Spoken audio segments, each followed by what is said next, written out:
sibyo? Ariko se umuntu ubwo iyo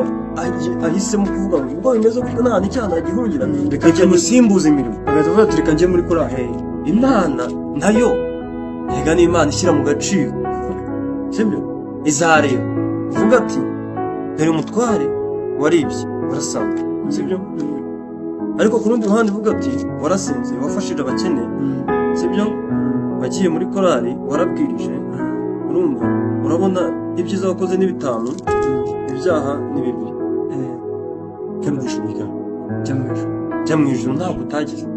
naho miseke wararwaye ariko si Imana yacu nuko iteye urumva ahantu umuntu aba yibeshye nuko Imana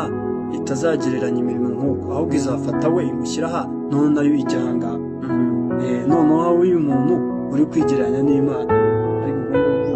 bizagenda bite bya byose birumvikana ku munzani wahengamira aho Imana iri kuko yo uburyo yeramo ushobora kubigera ariko reka turebe mbona ko nyine umuntu aba yigereranya ntabwo aba yegeranya n'Imana abavuga ibyiza byanjye n'ibibi byanjye sibyo ariko bigera ariko Imana nihitamo kuvuga ngo okay reka tugendere ku byiza byawe tubigereranye n'ibyiza byanjye